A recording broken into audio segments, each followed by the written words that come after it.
أعوذ بالله من الشيطان الرجيم بسم الله الرحمن الرحيم إن الحمد لله نحمده ونستعينه ونستغفره ونعوذ بالله من شرور أنفسنا ومن سيئات أعمالنا من يهده الله فلا مضل له ومن يضلل فلا هادي له وأشهد أن لا إله إلا الله وحده لا شريك له وأشهد أن محمدا عبده ورسوله أما بعد قال الله تعالى في الكتاب الكريم يا أيها الذين آمنوا اتقوا الله حق تقاته ولا تموتن إلا وأنتم مسلمون يا أيها الناس اعبدوا ربكم الذي خلقكم من نفس واحدة وخلق منها زوجها وبث منهما رجالا كثيرا ونساء واتقوا الله الذي تساءلون به والأرحام إن الله كان عليكم رقيبا يا أيها الذين آمنوا اتقوا الله وقولوا قولا سديدا يصلح لكم أعمالكم ويغفر لكم ذنوبكم ومن يطع الله ورسوله فقد فاز فوزا عظيما إن خير الحديث كتاب الله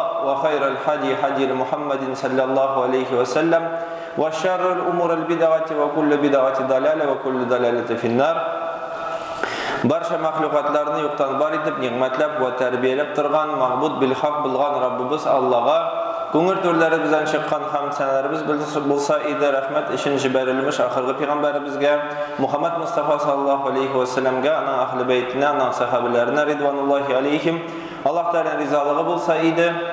Һәм барша мөмин мусламан кардәшләребезгә Аллаһ Тәгаләнең китабы артыннан һәм пәйгамбәребезнең сөннәте артыннан ияргән мөмин мусламан кардәшләребезгә Аллаһ Тәгаләнең сәламнәре булса иде.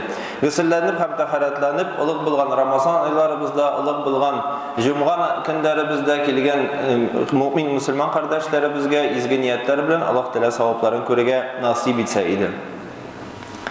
Дәреслектә без изге Рамазан аенда яшибез һәм ахыргы 10 көненә җиттек.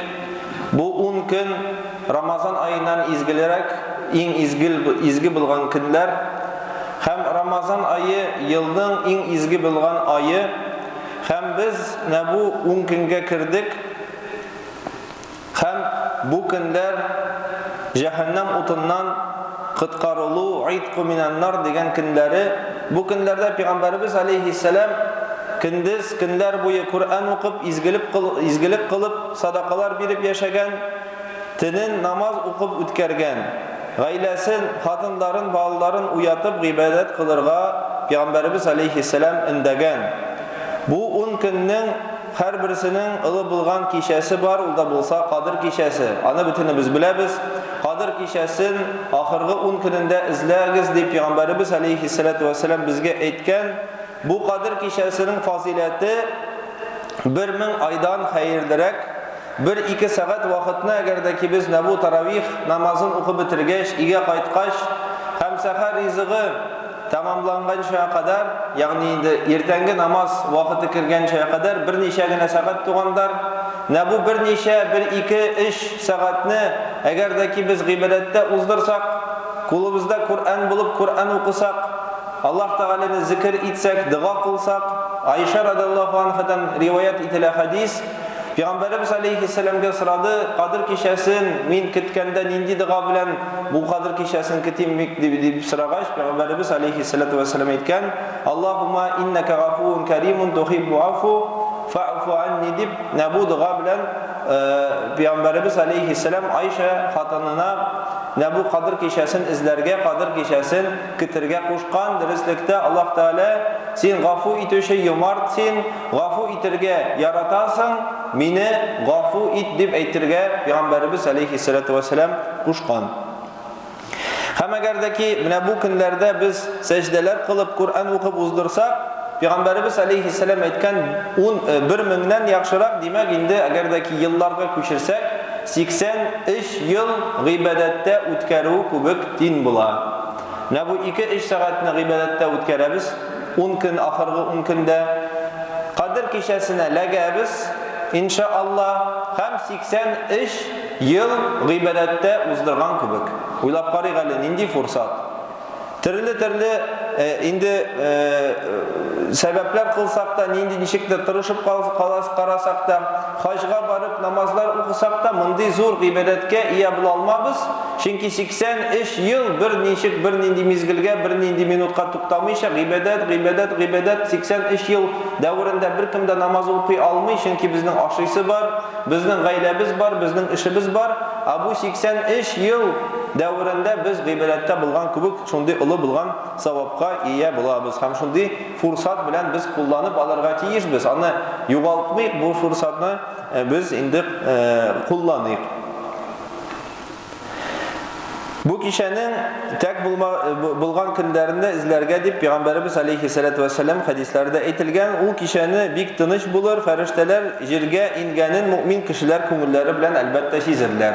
Kayber indi hadislerde rivayet etilir, o günlerde itler de irmez, jiller de bulmaz, bik ayaz bulur, yıldızlar görünür deyip hem indi ol günni biz yaxşı bütün mümin Müslüman kardeşlerimiz sizəbiz, hem indi al sizilip dura yaxşı biləbiz alarını. Axırғы 10 günündə şulay indi fitra sadaqaların, hem indi zakatlardan kitiru gündəri. Bu indi axırғы fursat, onun torunda unutmayıq. Peygamberimiz aleyhissalatu vesselam aytgan, g'ayitdan so'ng bergan sadaqa g'adiy sadaqa bo'lar, g'ayitga qadar bergan sadaqa fitra sadaqasidan irishilir, indi sanalır. Bizning masjidga da mümkinçilikleri şekli bulgan kişilerning spisiklari bek ko'p. Bizning endi yil davrida bu endi yil bo'ldi, 15 yil davrida bizning fondimiz ishni davom etdi, Allohga shukr, g'irlab ishlaymiz. Ham endi turli bu endi mümkinçilikleri şekli bulgan kişiler, muhtojlar, yetimlar bizga müracaat etiler, hem biz zakat akçalarından alarga ilish çıkarıp alarning hallerini o'zgartirga tirishamiz. 100'den artık indi bu Ramazan ayındagina 100'den artık türlü xat keldi. Türlü tibaklardan, Başkırtistandan, başka tibaklardan yazalar yordam so'rab, biz bu kişilerge yordam qo'llarimizni so'zayıq, şulay indi bu fursat bilan qo'llanib qolayıq. Bu aylarda, bu günlerde, ahırgı 10 gününde kılgan izi amellerimizni Allah Teala 70'ten alıp 700'ge tapkır savabın arttıracakmın diye bir vaqda bergen. Demek indi biz bu günlerde 1000 so'm bersek, ol 70 ming yoki 700 ming sadaqaga bergen kubuk savabga iya bo'la olamiz, niyatimiz durust bo'lsa.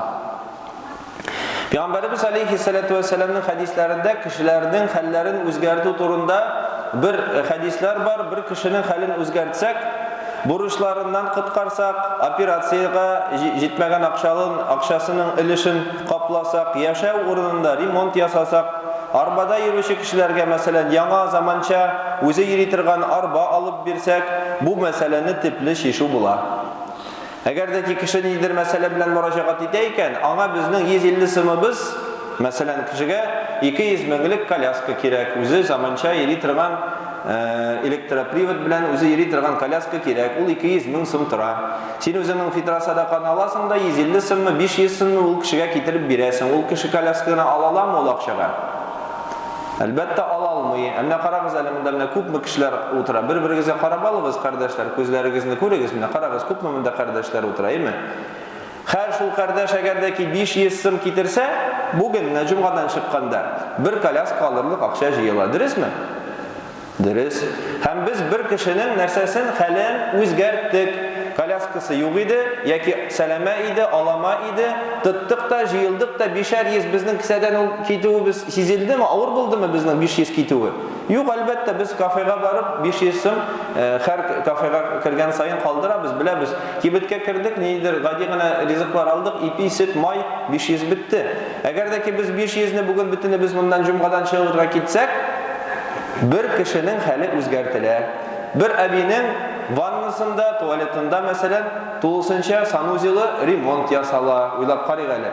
Tag'in bir jumg'ada, tag'in bir kunda 500 netsek bersek, kimdir kreditga shumgan, kreditlar algan, jahiliyat vaqtida xatolanib kredit algan, endi bu kreditlarga batgan kishiga burishdan azat etilgan biz yordam eta olamiz. Chunki biz jamg'iyat, jamg'iyatni narsa birlashtirib, xayriya demek indi bu благотворительность degan bir jamoatni birlashtiruv uchun uyushtirilgan. Ham indi bu yordam masjidi, yordam fondi shulay sizning bergan sadaqalarni birlashtirib, kishilarning bu ağır halda bulan kishilarning hallarini o'zgartiradi. Peygamberimiz aleyhissalatu vesselam aytgan,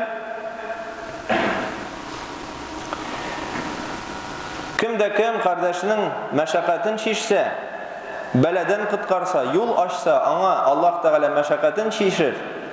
Аны үзен бәләдән коткарыр һәм үзе Аллаһ Субханаху ва Тәгалә ул кешегә, кем үзенең кардәшенә юл ачар.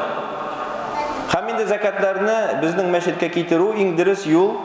Сезнең өчен җиңеллек һәм савап, мохтаҗлар, күрмәүчеләр өчен яңа мөмкинчелекләр ачу юлы.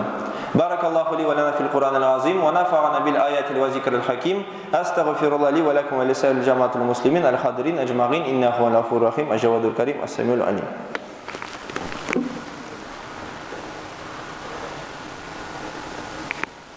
Alhamdulillahi rabbil alamin wa salatu wassalamu ala rasulina Muhammad wa ala alihi wa sahbihi ajma'in. Amma ba'd. Ассаламу алейкум ва рахматуллахи ва баракатух. Дорогие братья и сестры, мы подошли с вами к последней декаде месяца Рамадан. Последние 10 дней это самые священные из Рамадана. Сам месяц Рамадан самый священный месяц из всего года. Пророк Мухаммад саллаллаху алейхи вассалям в одном хадисе сказал: если мусульманин выходит из Рамадана, а мы уже стоим на выходе, уже осталось 9 дней поста, мы стоим уже вот-вот, выйдем уже из Рамадана, и пророк саллаллаху алейхи вассалям сказал: если мусульманин выходит из Рамадана без получения прощения и милосердия от Всевышнего Аллаха, то он самый великий неудачник. Рамадан – это особенное благословенное время в жизни мусульманина, а последние его дни особо значимы в жизни верующего. Это самые благословенные дни самого благословенного месяца в году. Каждый день этой декады окутан множеством благословений и возможностей для обретения довольства Аллаха, в котором заключается счастье верующего в обоих мирах. Разве верующий может упустить такую возможность и не передать себя усиленному поклонению, как делал это пророк Мухаммад саллаллаху алейхи вассалям? В хадисе сказано, когда началось последние 10 дней Рамадана, посланник Аллаха, мир ему и благословение Аллаха, бодрствовал в ночное время для молитвы и поклонения и будил всю свою семью, чтобы быть более усердным в поклонении. Это время для благотворительности и помощи нуждающимся, разрешения неурядиц и прощения других людей. В действительности, это месяц не только месяц поста, не только месяц таравихов. Альхамдулилля, по милости Всевышнего Аллаха, на протяжении всех дней наши мечети заполнялись и на ифтары, заполнялись и на таравихи. И сейчас подходят дни, когда все мусульмане всего мира начинают думать о том, чтобы не забыть выплатить фитр садака. Фитр садака является искуплением и очищением от недостатков поста, которые мы совершили. Если человек держит пост, какие-то шероховатости, неровности были, то фитр садака все эти неровности удаляет. Фитр садака на сегодняшний день для нуждающихся людей, категориях таких как инвалиды, пенсионеры, студенты, это 150 рублей. Если ты совсем уже ничего не можешь, у тебя очень низкий уровень жизни, отдаешь от имени своей семьи 150 рублей. Если ты немножко работаешь, где-то у тебя зарплата 20-30 тысяч, есть 100-500 рублей с человека. Если ты уже богатый, у тебя заработок там свыше 100 тысяч рублей в месяц, можешь отдать уже 800 тысяч и больше с каждого члена семьи. Также в это время мусульмане богатые в пользу мусульман нуждающихся и неимущих выдают закят, обязательную подушную подать. Мусульмане стараются выплачивать закят именно в месяц Рамадан, потому что благодеяния в этот месяц увеличиваются от 70 до 700 раз. Пророк Мухаммад саллаллаху алейхи вассалям указывал нам на необходимость основательного решения проблем верующих. Не нужно думать о том, что если мы отдадим 150 рублей бабушке, которая стоит около метро и просит подаяния, ее положение изменится.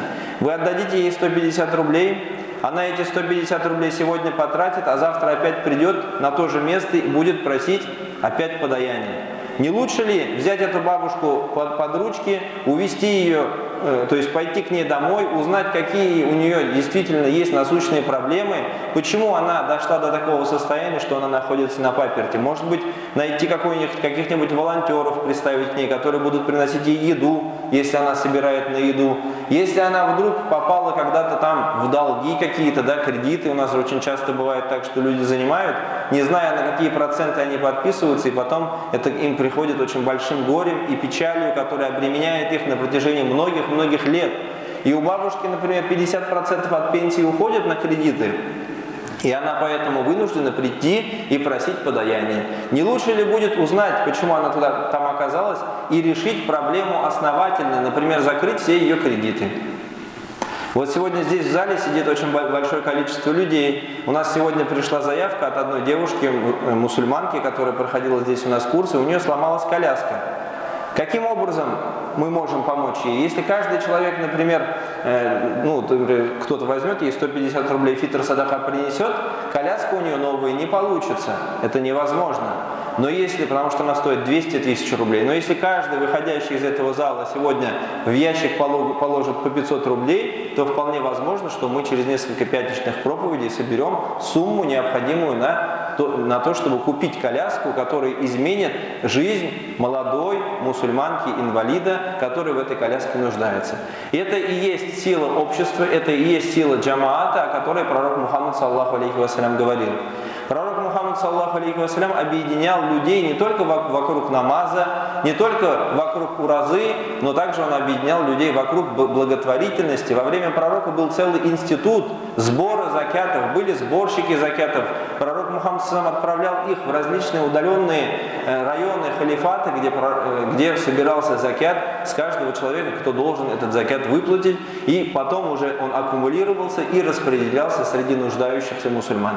Таким образом, на сегодняшний день действуют благотворительные мусульманские фонды, в том числе и наш фонд, фонд Ярнам. Поэтому каждый из вас, если вдруг задумается, куда же дать фитр садака, отдам соседке, отдам туда. У нас есть огромное количество списков. На протяжении 15 лет мы наработали очень большую базу нуждающихся людей различных категорий. Это и одинокие мамы, воспитывающие детей-инвалидов, это и одинокие старики, и инвалиды различных категорий, и сироты, которые нуждаются в нашей помощи. И помощи не такой, где 500 рублей, 100 рублей, 1000 рублей, а в помощи глобальной. Например, сделать ремонт в доме, выплатить долги, как я об этом говорил, или изменить их жизнь в лучшую сторону. Каждому по Всевышний Аллах Субханаху ва Тааля дарует возможность провести эти 10 дней в поклонении Всевышнему Аллаху, ночи в молитвах, дни в покаянии и чтении священного Корана, а также даст возможность, не скупясь, выплатить фитр садака, иншаллах, и сделать добровольное пожертвование. Барак Аллаху ли ва лана фил Кур'ан аль-Азим, ва нафа'ана бил аяти ва зикри аль-Хаким, астагфируллах, ли ва лякум ва лиса аль-джамаат аль-муслимин, аль-хадрин аджмагин, иннаху ляхур рахим, аджавад аль-Карим. إن الله وملائكته يصلون على النبي يا أيها الذين آمنوا صلوا عليه وتسليما اللهم صل على محمد وعلى آل محمد كما صليت على إبراهيم وعلى آل إبراهيم إنك حميد مجيد إن صلاة تنهى عن الفحشاء والمنكر وأقيموا الصلاة